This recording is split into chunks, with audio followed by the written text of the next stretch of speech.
Eccoci qua ragazzi, salve a tutti, bentornati sul canale o benvenuti per chi passa magari per la prima volta sotto questo contenuto. Focus sui nostri impegnati in nazionale nella giornata di ieri: Rachmani con il Kosovo, Olivera con l'Uruguay, Gilmour e McTominay per quanto riguarda la Scozia. Andremo a dare anche uno sguardo in casa Roma all'arrivo di Ranieri, l'eventuale sistema di gioco, gli uomini che ha già a disposizione, a differenza del Napoli che ha molti più calciatori impegnati con le proprie nazionali. Fatemi sapere la vostra qui sotto nei commenti come sempre. Iscrizione e attivazione della campanella se non l'avete ancora fatto. Mi raccomando, se volete restare aggiornati ogni qualvolta esce un nuovo video. Se vi piace il contenuto, un bel like che fa sempre piacere al sottoscritto, senza parlare poi dell'algoritmo che si diverte tantissimo. Partiamo proprio dalla partita della squadra di Rachmani. Non termina la partita perché al 93esimo il Kosovo rientra negli spogliatoi a causa dei cori diciamo partiti dai tifosi della Romania per quanto riguarda la situazione Serbia. Quindi la squadra di Rachmani rientra negli spogliatoi, la Romania aspetta il Kosovo rientrare in campo per 40 minuti, ma non succede. Chiesto il 3-0 a tavolino, seguiremo la situazione e vedremo come andrà a finire, ma è da applausi la reazione della squadra di Rachmani, perché quando ci sono episodi gravi e devono essere valutati gravi, cori a sfondo politico, cori razzisti, è cosa buona e giusta lasciare il campo e dare l'esempio. 90 minuti e più giocati ovviamente da Rachmani integro, senza botte, non ci sono stati infortuni e è la cosa che ci interessa poi di più.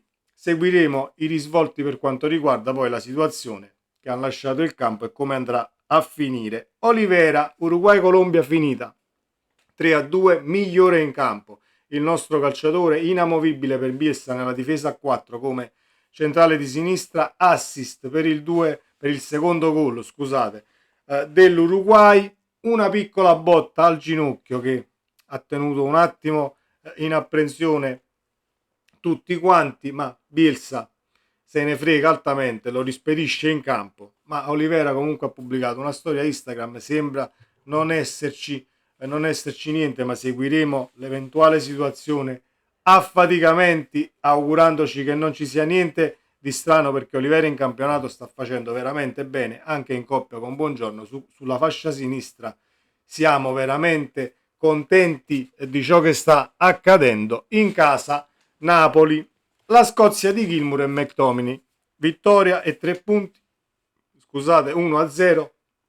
Gilmour parte un tantino maluccio nei primi 2-3 minuti, perde due palloni, uno per un passaggio ovviamente sbagliato, l'altro per nel portar palla in avanti, comunque perde palla in un contrasto, situazioni che potevano essere molto ma molto pericolose, perché la Croazia comunque ha qualità per infierire. Per fortuna non succede niente e poi la Scozia trova la quadratura, ovviamente favorita anche dall'espulsione in casa croata, un uomo in più, poi il giro palla della Scozia non è che è malaccio, quindi è riuscito a trovare la quadra, porta a casa la partita con un McTominay che è sempre più vicino alla punta con la Scozia, quindi c'è quella situazione che abbiamo analizzato anche in live e sul canale. È vero che abbiamo sempre quella pallata su Lukaku, però c'è un McTominay che se riusciamo ad amalgamarlo così come per movimenti e per, diciamo, per farlo entrare più nel vivo del gioco, così come lo fa in nazionale, non dico che abbiamo risolto il problema, ma possiamo avere un'arma in più per tutta la durata del match. Contentissimo io della prestazione dei due scozzesi, perché era la partita che volevo vedere, mi intrigava per quanto riguarda la situazione e le considerazioni che sono state fatte soprattutto su Gilmour. Ragazzi, Gilmour dopo i due errori che ho appena elencato ha fatto una partita comunque impeccabile, 91% di precisione, passaggi, contrasti vinti, è un calciatore molto più verticale che orizzontale, forse è per questo che al di là di quel passaggio sbagliato, la palla persa, ovvero il secondo tra virgolette errore, viene da un voler spingersi in avanti a tutti i costi, e a noi non può far altro che far piacere, perché le cose vanno viste nel tempo e i giudizi devono essere fatti comunque diciamo molti dati e molte prestazioni alla mano. Detto questo, in casa Roma arriva Ranieri. Ci aiuteremo con la lavagna tattica qui dietro perché ci sono delle situazioni da analizzare. Avremmo preferito tutti quanti affrontare la Roma di Juric? Assolutamente sì, assolutamente sì. Infatti Ranieri ha già, tra virgolette, calmato un attimo l'ambiente tra tifosi, società, ha messo i puntini su lei e si parla anche di sistema di gioco e andiamo a vedere chi ha a disposizione l'allenatore che si è appena insediato a Trigoria. Dov'è? Eccola qui. Allora, il 3-5-2 sarà il modulo di partenza della Roma di Ranieri e del suo terzo debutto sulla panchina giallorossa. Svilar intoccabile, fra i pali sarà protetto da Mancini, Hummels e Ndika. La linea di difesa a 3, folta mediana con Cristante, Conè e Pellegrini, pronto ad alzarsi a supporto degli attaccanti che saranno Dobbik e Dybala. Sugli esterni, in attesa di Saelemaekers, via libera ad Angelino a sinistra ed El Shaarawy a destra, come visto nel finale contro il Bologna. Svilar, Mancini, Hummels, Ndika, El Shaarawy, Conè, Cristante, Pellegrini e Angelino, Dybala, Dobbik. Detto questo, il 3-5-2 lo vedete qui dietro e quindi così come è stato analizzato nell'articolo che vi ho letto, il Pellegrini che qui potrebbe andare dietro nell'evenienza a fare il trequartista dietro i due attaccanti Dybala e Dobbik con El Shaarawy e Angelino, e poi nel caso non scali con il centrocampista centrale potrebbero andare a formare quella linea 4 offensiva per quanto riguarda le palle dentro e i cross che potrebbero arrivare. L'unica situazione che vedo un attimo in bilico per quanto riguarda questa Roma è poi questa situazione, ovvero l'El Shaarawy e l'Angelino di turno che poi devono fare da molla avanti e indietro per dare una mano alla difesa a 3 formata da Mancini, Ndika e Hummels.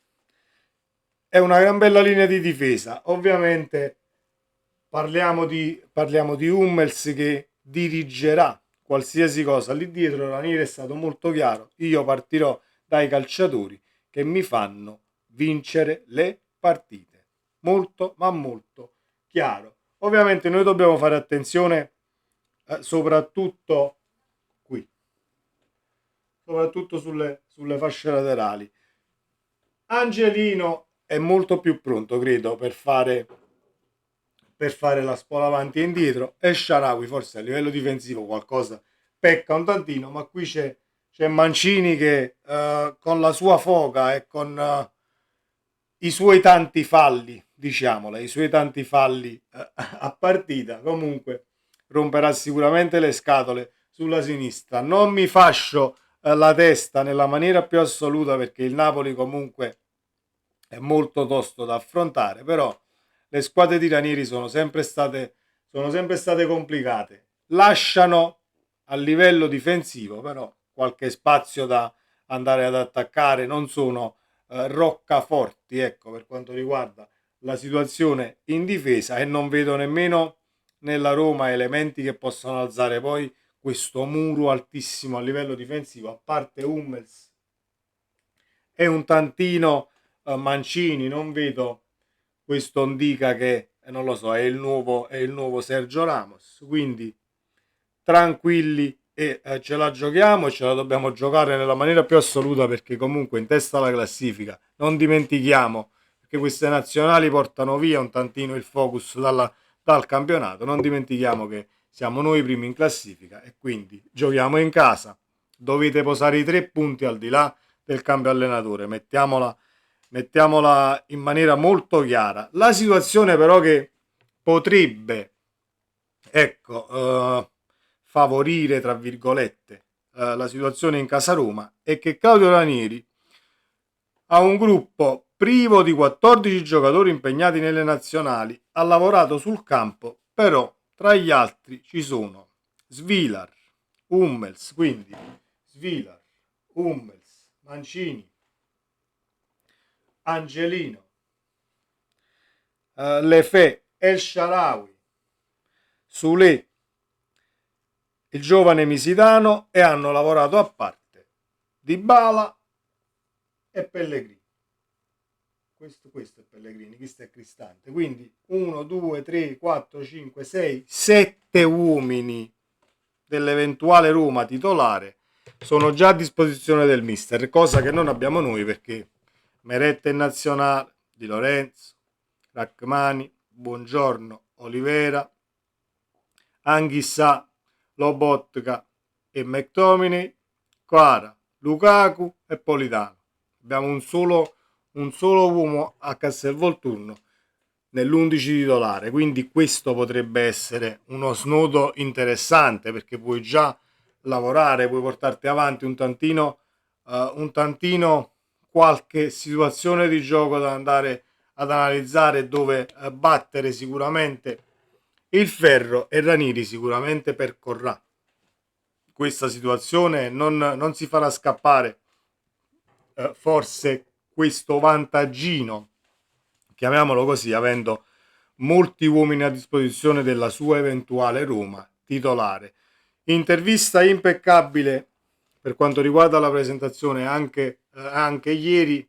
Ranieri è un signore del calcio e non stiamo qui a discutere. Assolutamente impeccabile per quanto riguarda il campo e anche l'extracampo, mai una parola fuori posto, patti chiari, amicizia lunga, è un uomo tutto d'un pezzo ed è uno che riesce in tempo zero a trovare la quadra, a compattare anche situazioni molto complicate. La Roma secondo me ha preso l'allenatore giusto per provare questa risalita. Semplice non è perché sono abbastanza indietro, però Ranieri è diciamo che riesce a portare situazioni importanti da subito, quindi non c'è questa attesa, aspettiamo la Roma di Ranieri, poi deve trovare la quadra, come potrebbe essere, che so, un insediarsi di un Sarri qualunque, dove per incamerare comunque la situazione Sarri o qualche altro allenatore dove serve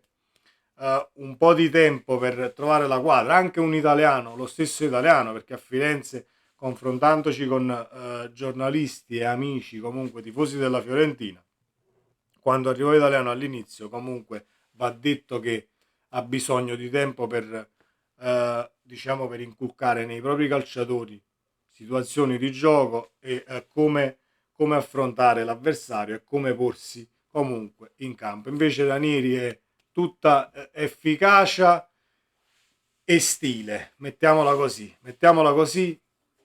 Poteva andarci meglio affrontando la Roma di Juric? Assolutamente sì, ma dall'altra parte abbiamo un allenatore che alla fine è uscito indenne da San Siro per ben 2 volte, contro il Milan e contro l'Inter. A Torino hai portato a casa un punto e quindi fuori casa non hai assolutamente lasciato praticamente niente.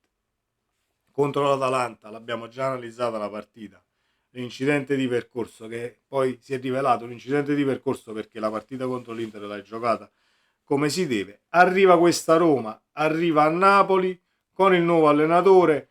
Che la Roma possa risalire nessuno lo mette in dubbio, ma che lo deve fare diciamo dalla giornata 14 è cosa buona e giusta. Quindi caro Ranieri, va benissimo così, io ti stimo assolutamente come uomo di calcio e quant'altro, però i punti li devi fare diciamo dopo la partita contro il Napoli al Maradona, perché non è assolutamente aria. Noi dobbiamo fare 3 punti anche perché giochiamo in casa e abbiamo già perso una partita contro l'Atalanta, quindi torniamo un attimo in noi stessi e riportiamo il Maradona ad essere un fortino di punti. Fatemi sapere la vostra qui sotto nei commenti, iscrivetevi al canale, poi seguiremo come al solito la situazione e continueremo a seguire la situazione in casa Roma, ci arriveremo anche a ridosso del match, nell'attesa che terminano queste nazionali quanto prima e rientrano tutti i calciatori sani e salvi. Sempre Forza Napoli, ci vediamo nel prossimo video. Ciao!